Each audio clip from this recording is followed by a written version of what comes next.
Choisis la vie, la providence divine.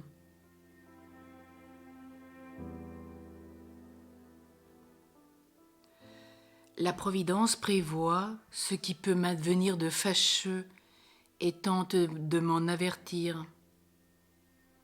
Avant de prendre ma voiture, est-ce que je sollicite la protection de Dieu, de mon ange gardien?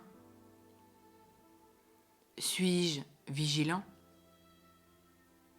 Si je me remets à la providence, cela ne me dispense pas d'évaluer les risques éventuels que je prends. C'est ma responsabilité d'avoir trop bu, trop mangé et d'être somnolent, ou parce que j'ai roulé trop longtemps. C'est ma responsabilité de ne pas garder une distance suffisante avec la voiture qui me précède, de conduire trop vite, de ne pas respecter la signalisation, un feu rouge, et de ne pas tenir compte des erreurs des autres. Si je comprends cela, je vais apprendre à rouler autrement, dans d'autres conditions. Mon ange est présent, certes, mais moi, suis-je présent à moi-même, à la manière de conduire, aux manœuvres hasardeuses que j'entreprends? Suis-je à l'écoute des messages préventifs de mon ange gardien, de la providence, des motions du Saint-Esprit, qui m'informe de tellement de choses et qui me prévient? Il existe de nombreux signaux d'alerte que certains automobilistes perçoivent et d'autres non. Ces signaux risquent de ne pas être reçus par les personnes absentes à elles-mêmes, encombrées de pensées négatives, de culpabilité, qui ruminent en permanence au volant. Si j'ai eu un accident, j'ai à me demander où se situait mon manque de vigilance. Quel était le signal que je n'ai pas perçu? Où était le conflit en moi? Quel est le scénario que je répète? Si j'ai des accidents répétitifs, et cela non pas pour me culpabiliser, ça ne sert à rien, mais pour en tirer un enseignement, une leçon, et pour progresser dans ma compréhension de ce que je suis, de ce que je fais. Et un accident de voiture n'est qu'un exemple parmi tant d'autres. La providence de Dieu. Vous savez que le Seigneur dit que pas un cheveu de notre tête ne tombe sans qu'il ne le sache. Alors la providence de Dieu permet beaucoup de choses. Encore, il faut être attentif à ce que l'Esprit nous dit. Il faut travailler et cultiver le silence intérieur, ne pas se laisser encombrer, je ne sais pas, par des radios, par des choses qui pourraient nous encombrer et qui ne nous permettent pas d'entendre la voix de Dieu. Peut-être être davantage plus en prière au volant.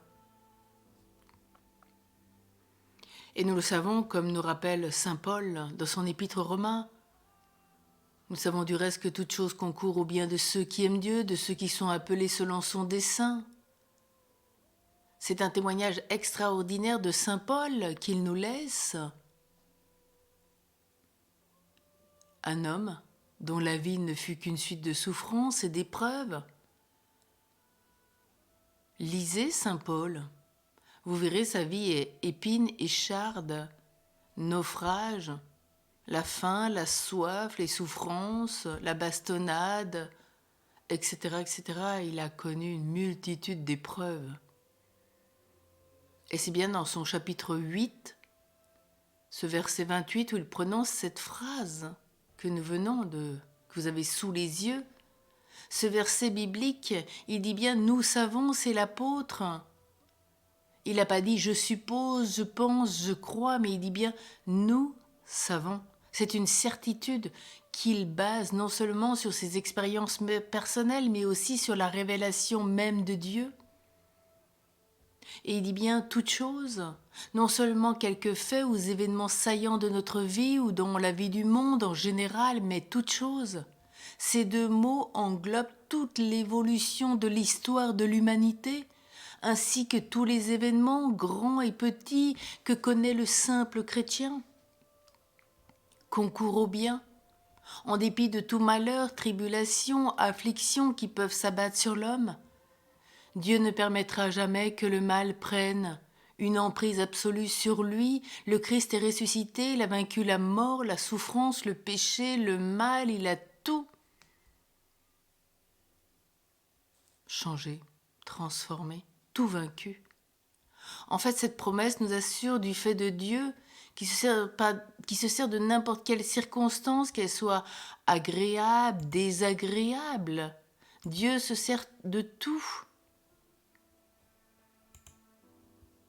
de manière à contribuer à notre bien, soit immédiatement, soit plus tard.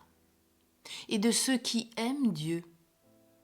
Oui, cette promesse de protection providentielle et réconfortante, c'est elle qui soutient dans les épreuves de la vie, dont certaines paraîtraient insurmontables sans cette assurance que toute chose concourt au bien. Seulement, comme toute promesse, il y a une condition. Seuls ceux qui aiment Dieu sont les bénéficiaires de cette promesse. Alors qui sont ces bénéficiaires? Eh bien tout le monde, à partir du moment où vous voulez vivre en Dieu, que vous pouvez au moins dire ce matin, même si ce n'est pas du plus profond de votre cœur, j'aime Dieu. Parce que des jours, cet amour de Dieu n'est pas une évidence, ce n'est pas si facile, il y a un combat spirituel. Et ce combat, nous le vivons tous les matins, c'est bien pourquoi saint Paul nous dit qu'il faut revêtir cette armure, Éphésiens 6:10 et suivant. Oui, Paul affirme d'une manière extraordinairement exaltante sa confiance, son assurance en la force de l'amour de Dieu manifestée en Jésus-Christ. Et combien cet épître de saint Paul, et ce chapitre 8 particulièrement, ce verset, combien nous sommes invités à le prier, à le vivre, à le comprendre. Et c'est là que nous voyons la providence de Dieu. Et surtout cette providence, nous pouvons la voir quand nous relisons notre vie. Le travail de relecture est important tous les mois dans l'accompagnement spirituel, car on voit la providence à l'œuvre. Et c'est une grâce, cette providence. En sommes-nous conscients? Remercions pour cette providence. Oui, nous savons du reste que toute chose concourt au bien de ceux qui aiment Dieu. Et je conclurai par une petite prière, vous savez, de Jean-Marie Delamonnet. C'est le fondateur des congrégations vouées à l'éducation chrétienne des enfants et des filles, les frères de l'instruction chrétienne, peut-être que ça vous dit quelque chose, à Ploërmel dans le Morbihan, et les filles de la Providence de Saint-Brieuc dans les Côtes-d'Armor. Et il disait dans sa prière, « Providence de mon Dieu, providence toujours, si bonne, si sage, faites de nous tout ce qu'il vous plaira. Nous n'avons d'autre volonté que d'accomplir la vôtre en toutes choses. » Dans les humiliations, dans les grandeurs, dans la pauvreté, dans les richesses, dans la santé, dans la maladie, à la vie et à la mort. Providence de mon Dieu, veillez sur vos enfants. Dieu seul dans le temps, Dieu seul dans l'éternité. Quelle prière, quelle grandeur d'âme! Ça nous rappelle plus aussi un saint plus contemporain qui est Charles de Foucauld, avec son acte d'abandon. Ce sont des sommets de vie, de comprendre de telles choses, de savoir les vivre en Dieu, pour Dieu. Alors peut-être au cœur de cette journée, redisons cette prière du Père Jean-Marie Delamonnet. Ce frère, voué à l'éducation chrétienne des enfants aujourd'hui. Combien nous avons à apprendre. Divine Providence, fortifie-nous. permets-nous de reposer cet acte de confiance